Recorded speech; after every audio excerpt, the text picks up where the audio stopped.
Îl vedem acum pe Miții. Îi vedem pe...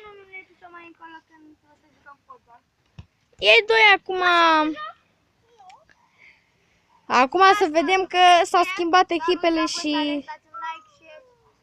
Abonați-vă și la mine! Și la Alex. Yeah! Și acum... Bine, v-am găsit la un nou vlog. Acum... Vedem pe Miții, uite și ea, salut Miții! Salut Miții! Aha! Și vedem cum trage la poartă, pentru că știți că clipul care l-am făcut din Eurea, adică clipul trecut, erau schimbați. Și acum s-au schimbat. Ion stă în poartă și Miții trage. Pentru că știm cât vă place și vă plac, dacă nu v-ați abonat și sunteți noi pe canal, pentru că și canalul e nou, dați un like și un subscribe și un share. Și dacă v-a plăcut vlogul, să scrieți un comentariu cu cei mai tari jucători. Altfel, dacă scrieți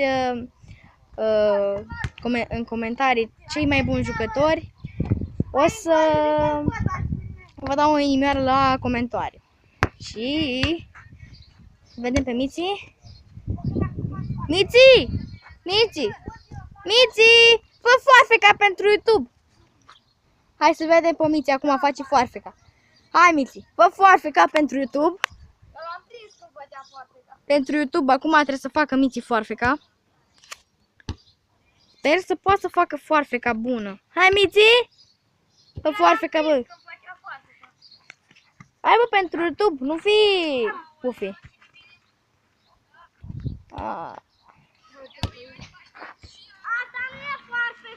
Ok.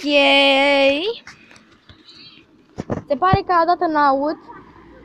Aici Alex își privește vlogul singur. Salut, Alex. Salut, mă uit la video și l-am făcut alineauri. Ok. Și ne uităm aici la ei doi. Îl vedem acolo și pe Andrei. Salut, Andrei. Salut, Andrei.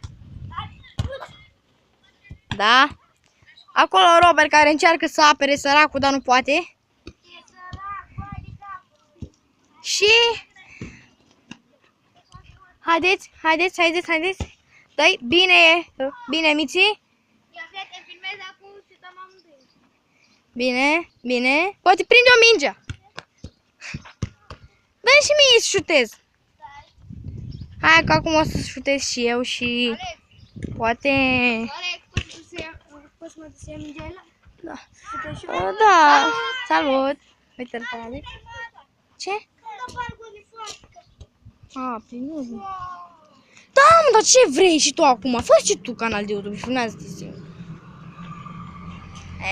Salut, Andrei. Bă, nu mai filma, nu mai face chestii obscene pentru YouTube, nebunule. Hai, acum să-l vedem pe Miții ce face. Hai, Miții. Oh, ce foarfecă eșuată.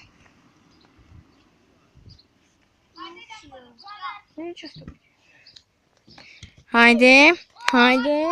Ce stă uiți? Așa. Hai, Miții, acum. Poate faci o foarfecă. Hai, fă o foarfecă, hai. Oh, cel mai bun cadru, gol! Eu o fac, dar mă fac des. Ce bine și Miții în acțiune. Hai, Miții. Hai. Alex. Fii atent, dați-i. Hai. Haide. Unde e Miții, bă? A, uite la ce, frate. Așa. Alex. Da. Bă, dar cum le editez? Haide. Blană. Hai, Miții. Și vom încheia aici acest vlog. Dacă v-a plăcut, nu uitați să apăsați butonul de like, subscribe și ne vom vedea data viitoare. Pa, pa!